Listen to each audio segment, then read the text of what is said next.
ये आ गया जी income propagation.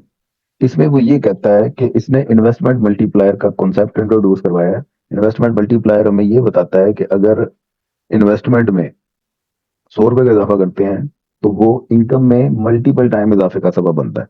इसी तरह अगर इन्वेस्टमेंट में 100 रुपए की कमी हो जाए तो वो नेशनल इनकम आपकी मल्टीपल टाइम कई गुना कम हो जाएगी। ये कम क्यों होगी? क्योंकि मल्टीप्लायर इफेक्ट लगा होता है। अब इसकी पूरी कहानी आगे डिटेल में जाके आप सीखेंगे तो समझ लगेगी। इसमें आपने सिर्फ एज इट लिख देना है। इन्वेस्टमेंट मल्टीप्लायर का एक कॉन्सेप्ट होता है जिसकी वजह से नेशनल इनकम में मल्टीपल टाइम इफेक्ट आता है। वो पॉजिटिव सेंस में भी हो सकता है, नेगेटिव सेंस में भी हो सकता है। इसे कहते हैं income propagation. Income multiple time वो इन्फ्लुएंस हो जाती है। ओके, अब आगे है factors affecting consumption and saving in Arizona. अब यहाँ पे हम वो फैक्टर्स डिस्कस करेंगे जो कंजम्पशन और सेविंग को अफेक्ट करते हैं। ये एक बार पढ़ेंगे बहुत आसान है। एक बार सिर्फ आपने पढ़ना, दोबारा पढ़ने की नौबत ही नहीं आएगी इंशाल्लाह ताला। अब इसके दो तरह के फैक्टर्स हैं, सब्जेक्टिव फैक्टर हैं और ऑब्जेक्टिव फैक्टर हैं। पहले सब्जेक्टिव फैक्टर को डिस्कस कर लेते हैं। ऐसे फैक्टर याद रखें, हेडिंग जो कंजम्पशन और सेविंग को ज्यादा करने की वजह बनते हैं। Motive of foresight. फोरसाइट का मतलब क्या होता है बोला? भाई दूरंदेशी। सुना किसी ने नाम दूरंदेशी? ये बंदा बड़ा दूरंदेश है। जी जी सर। जो फ्यूचर के बारे में फिक्र रखता हो, जो कहता हो कि यार मैंने बाल बच्चों की स्कूलिंग का भी बंदोबस्त करना है, आगे जाके हालात किस तरह के हो जाएंगे, बच्चों की मैं शादी भी करनी है, मैंने अपना करियर भी बनाना है, आगे जाके मैंने यूनिवर्सिटी में दाखिला लेना है, मैंने मास्टर्स करना है या मैंने एमफिल करना है। इसे बोलते हैं फोर साइटेड पर्सन। तो जो लोग फोर साइटेड होते हैं वो फिर पैसा बचा के ज्यादा रखते हैं, क्या ख्याल है? जी तो यही लिखा हुआ है, दी सोसाइटी जहां पे लोग फोर साइट ज्यादा होंगे वो एक्सपेक्टेड एक्सपेंडिचर लाइक एजुकेशन, शादी वगैरह पे उन्होंने बच्चों पे खर्चा करना है, लेवल ऑफ सेविंग उस सोसाइटी में ज्यादा होगा। Motive for unforeseen needs. Unforeseen needs कौन सी होती हैं? कोई जल्जला आ गया, फ्लड आ गया, कैद साली पड़ गई, कोई इस तरह की नागहानी आफात को बोलते हैं अनफोरसीन नीड्स। तो लोग अनफोरसीन नीड्स से निपटने के लिए भी अपने पास पैसा बचा के रखना चाहते हैं। तो जिन लोगों का माइंडसेट ये होगा कि वो अनफोरसीन नीड्स से बचने के लिए वो कहेंगे कि यार इस तरह के मसाइल भी हो सकते हैं, तो वो फिर सेविंग को ज्यादा प्रेफर करेंगे। ऐसी इकोनॉमी जिसमें अनफोरसीन नीड्स उसको ज्यादा लोग फोकस करते हैं, तो ऐसी इकोनॉमी में कंजम्पशन कम हो जाती है, सेविंग ज्यादा हो जाती है। डन। अब हमारे इधर लाहौर में एग्जांपल है हफीज सेंटर। ये मोबाइल और लैपटॉप की बड़ी मार्केट है यहाँ पे लाहौर में। और वो लाखों तो दूर की बात है, करोड़ों करोड़ों की असामियां वहां पे बैठी हुई हैं, क्योंकि एप्पल एप्पल फोन जिन्होंने रखे हुए हैं, लैपटॉप जिन्होंने अच्छे और महंगे वाले रखे हुए हैं, तो वो कोई छोटी मोटी असामियां नहीं होगी, बड़ी बलाएं थी वो। अब तकरीबन पिछले साल उस प्लाजे में लग गई आग, और उस आग के लपेटे में तकरीबन 70% वो प्लाजा और उसके मालिकान, उनका मालो सामान वो सारा है। रात के अंधेरे में आग लगी है, जानी नुकसान तो कोई नहीं हुआ, लेकिन माली नुकसान बहुत हुआ। तो वो लोग ऐसे अर्श से नीचे फर्श पे आए हैं। तो इस तरह की अनफोर्सीन नीड्स, कोई नादानी आफात भी, प्लाजे में आग भी लग सकती है, इनसे बचने के लिए फिर लोग अपने पास पैसा बचा के रखते हैं। यार बिल्कुल ही हम फुटपाथ पे ना आ जाए, सर्वाइव करने के लिए कुछ ना कुछ तो हमारे पास होना चाहिए। ओके। जी मोटिव फॉर इम्प्रूवमेंट। जो लोग अपना लिविंग स्टैंडर्ड बेहतर करना चाहते हैं और कहते हैं यार मोटरसाइकिल पे कब तक रहेंगे, गड्डी होनी चाहिए, तो ये इस कॉलोनी में कब तक रहेंगे, किसी सोसाइटी में जाना चाहिए। तो इस किस्म का माइंडसेट लोगों का होता है, वो फिर सेविंग को ज्यादा प्रेफर करते हैं। ऐसी इकोनॉमी में सेविंग ऊपर चली जाती है, कंजम्पशन कम हो जाती है। Motive of calculation. Motive of calculation जहाँ पे लोग छोटी छोटी चीजों को कैलकुलेट करते हैं, इसका प्लस क्या होगा, माइनस क्या होगा, प्लस माइनस वो देखते रहते हैं। तो वहां पे भी फिर कंजम्पशन कम हो जाती है, सेविंग ज्यादा हो जाती है। मैं पहले केयर फाउंडेशन में जॉब करता था, ये सरकारी स्कूल उसने अडॉप्ट किए हुए हैं। वहां पे मेरा एक कोलीग था, वो एकदम एक दिन मैंने देखा बड़ा परेशान। मैं कहा यार क्या हुआ है? इतना, जुवेद इकबाल नाम था उसका, जुवेद की मसला था, एक दिन टेंशन क्यों है तुम? कहता यार इस दफा ना मैं 1 लीटर पेट्रोल जब पहले डलवाता था, एवरेज उसकी ज्यादा थी, पता नहीं कितनी किलोमीटर थी, 48 की कितनी कह रहा था, 70 थी उसके बाद। और इस दफा जो मैंने लीटर पेट्रोल डलवाया ना, पूरा 1 किलोमीटर कम चली है बाइक। ਉਹਨੂੰ ਐਡੀ ਟੈਨਸ਼ਨ ਲੱਗੀ, ਕਹਿੰਦਾ ਉਹਨਾਂ ਜਾ ਕੇ ਟੂਨਿੰग ਕਰਾਣੀ है, ਉਹਨੂੰ कहना कि मैं यार इसकी एवरेज ठीक करो, ਤੇ ਉਹਨੇ ਪੈਸੇ ਭਾਵੇਂ ਟੂਨਿੰਗ ਦਿਲਾ ਦੇ। तो जो इतनी ज्यादा नफी तुली, मैं कहा यार अल्लाह के बंदे ਅਸੀਂ ਤੇ ਇਹਨਾਂ चीजों का कभी ध्यान नहीं रखा। अल्लाह के स्कूल करके अपनी जिंदगी आसान कर, फजूल अपनी जिंदगी को मुश्किल बनाया होता है लोगों ने।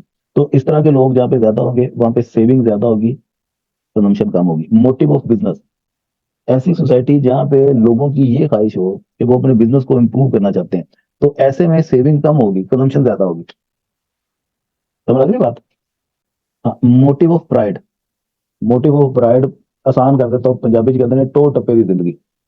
टो टप्पे की जिंदगी जो गुजारना चाहते हैं वो फिर उन्होंने दिखावा करना होता है। मोबाइल उनकी जरूरत बटन वाले मोबाइल दी है, लेकिन रखना आईफोन है।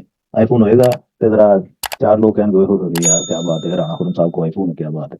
गड्डी भी उन्होंने महंगी रखनी है, और ये उन्होंने स्टेटस सिंबल एक बन के रहना, दिखाना क्या देखो जी ये गुची थे, फलाना थे, ढिमकाना है, पाया थे। तो इस किस्म की जहाँ पे लोगों की ख्वाहिशात होंगी वहां पे फिर वो क्या करते हैं कि फसूदा रसूमात पे खर्चा ज्यादा होगा, कंजम्पशन ज्यादा हो जाएगी, सेविंग कम होगी।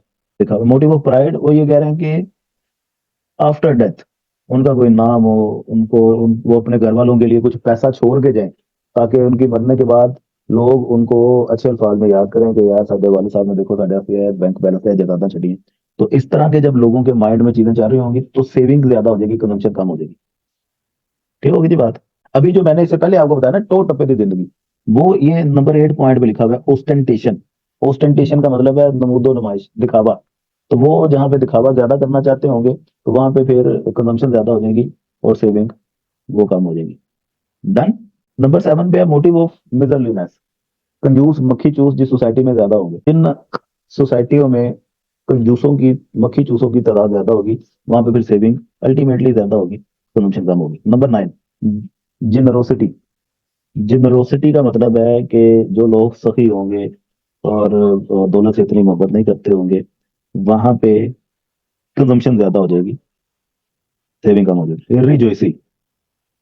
रिजोइसी जिन सोसाइटियों में लोगों का ये बिलीव है कि रिजोइसिंग होनी चाहिए, तो वहां पे भी वो अपनी इनकम को ना, वो कंजम्पशन का बहुत ज्यादा हिस्सा वो इन चीजों पे खर्च करते हैं। और ऐसे इलाकों में भी वो कंजम्पशन पैटर्न ज्यादा होता है और वो सेविंग कम हो जाती है। ब्रांड ब्रांड कॉन्शियस लोग ज्यादा हों, मैकडोनल्ड ही जाना है तो इस बर्गर खाना है तो हमने हार्डिस पे जाना है, इससे नीचे बात नहीं करनी, तो वो फिर वहां पे कंजम्पशन ज्यादा हो जाती है। ये 10 पॉइंट है जी, इनमें देख लें कोई पॉइंट पूछने वाला है तो बता दें मुझे। इतने रखें, बाकी फिर इसके सब्जेक्टिव फैक्टर वो कल देखते हैं। अच्छा जी, ऑब्जेक्टिव फैक्टर्स। अब ऑब्जेक्टिव फैक्टर इसके सबसे पहले लिखा हुआ है change in distribution of income. जब ओवरऑल इकोनॉमी में इनकम डिस्ट्रीब्यूशन ही ठीक नहीं होगी तो इससे भी कंजम्पशन और सेविंग को फर्क पड़ता है। अगर इक्वल इनकम डिस्ट्रीब्यूशन हो, जिसका जितना हक बनता है उसको उस हिसाब से मुआवजा मिला हो, तो लोग खुश होते हैं, मोटिवेट होते हैं, कंजम्पशन ज्यादा करते हैं। लेकिन इक्वल डिस्ट्रीब्यूशन ना हो, मतलब अमीर, अब एक तरफ अमीर तबका, एक तरफ गरीब तबका, डिस्पैरिटी है दोनों के दरमियान, अमीर अमीर से अमीर तर होता जा रहा है, दूसरा गरीब तर होता जा रहा है, तो ऐसे में फिर कंजम्पशन लो हो जाती है। क्योंकि डिमांड तो एक खास तबके नहीं करनी है ना जो अमीर होता जा रहा है, बकाया जो बहुत सारी आबादी है जिनके पास पैसा नहीं है वो डिमांड नहीं करेंगे, कंजम्पशन कम हो जाती है।